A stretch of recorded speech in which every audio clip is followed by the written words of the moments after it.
All right, so as you can see, I didn't forget my cap and gown today, so that's a good start. All right, let's get into it. All right. Good evening, honored guests, administration, teachers, family, friends, and of course my fellow graduates, the class of 2017. My name is Michael, or as apparently many of you know me, Big Mike. And I'm here today to reflect upon the past years of our high school, predict our bright, outstanding futures, and hopefully reduce you all to tears. I'd like to start by saying that this is a huge, huge honor for you all to be here listening to me. What a treat for you. But seriously though, never before in my life have I ever received such a prestigious honor and includes such merits as a privilege to write an extra homework assignment. And then to read it publicly in front of thousands of people. Anyway, it's great to be here. It's great to see so many familiar faces. You know, I actually wasn't planning on being here, because I saw in the program that the salutatorians would be making a speech. And I was like, nope, I'm not going to sit and listen to some nerd. And then a few weeks ago, Mr. Burns told me that I was that nerd. Which is a bit of a shock. I mean, I always thought I was so cool. But also in part because I'm literally the dumbest person I know. I put the fun in fundamentally incapable that can and cannot do most simple tasks. And you know, there's this quote by this guy named Voltaire, and for me it's really more than a quote, right? It's like a way of life. I'm living proof that common sense is not so common. And if you don't believe me, which many of you don't, I'll give you an example. So I went to meet my friends at Schlotsky's one day, and when I found a parking space and saw them waiting for me outside, I got pretty excited, so I kind of just got out of the car and closed the door. But when I started walking over to them, I realized my phone wasn't in my pocket, right? And you never leave your phone behind, so I went around to go get it.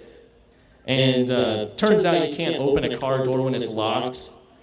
But no big deal, right? I had the keys, all I had to do was unlock it, right? Well, the thing is, that's when I realized my keys were still in the ignition. So yeah, there I was, standing in the parking lot, locked out of my own car, friends laughing at me, and you know, worst of all, had to use my friend's phone to ask my grandma to come save me. Anyway, back to being salutatorian, right? So I thought about it, and I realized that this speech was like the perfect opportunity to apply everything I learned in high school. You know, I had just over 2 weeks to prepare. I could take all that time, put to use my researching and time management skills, and really put together something provocative and charming. And then the night before it was due, I started writing it. You know how it goes, right? Here's my research. I sat down and opened Google and typed in good salutatorian speeches. And then I kind of just pulled a bunch of random thoughts from there and kind of slapped them together. But it's not plagiarism because I changed some of the words.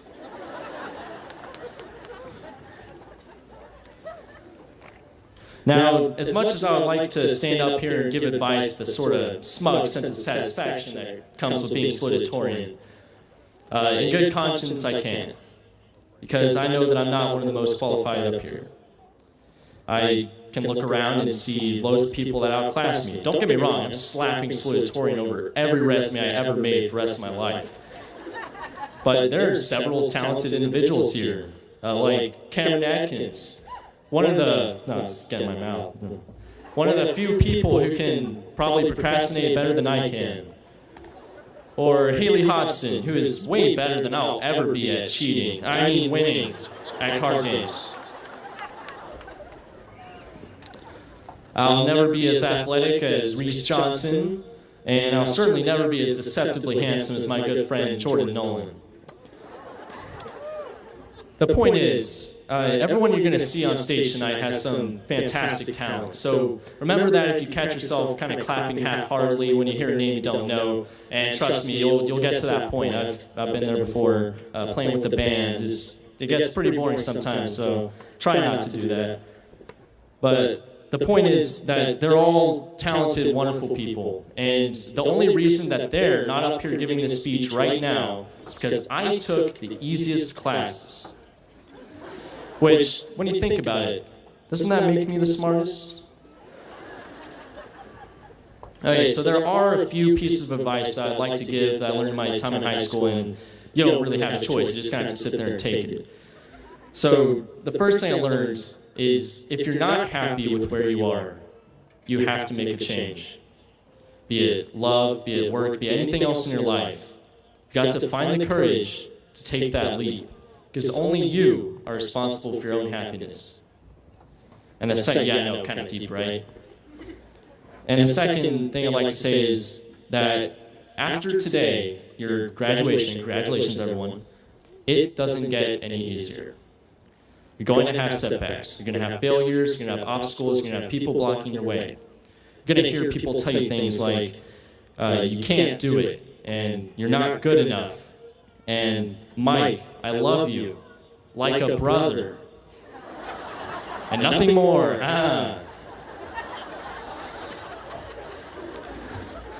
But in the same way, you're going to have successes. You're going to have triumphs. You're going to have personal victories. Just remember that all of it is temporary. Nothing terrible lasts forever, so hang in there. And nothing worthwhile is permanent, so hang on to it. So when times are tough, look to your loved ones who are likely here today supporting you, because they'll get you through it. And when times are good, look back to those same people, because they're the ones who make life worth living. So I'd like to take the time to thank some of those people now. A few of them have already been thanked through the course of this whole event, but why not? It's worth doing it again. The faculty and staff, we got a round of applause or whatever. Yeah. They truly do want us all to succeed. That's why we're graduating today. Either that or they're trying to get rid of us, whichever works. I'd like to thank all my classmates. You're wonderful, lovely people. I couldn't have made it through without you, because seriously, cover up your tests better next time, guys. I'd like to thank my best friends who somehow went to school with me every day and didn't kill me. Let's see, I'd also like to thank my grandparents. I've been living with them for some 16 years now, and I can tell they already want to kill me. And of course, I'd like to thank my cat. And the thing is, my cat's really the reason I'm here, because growing up, he was always there for me in my darkest hours, and whenever I got home from school, he was always so happy to see me. And well, he couldn't be with us today because he's at my house, probably outside doing whatever. He's not dead or anything. Come on, guys.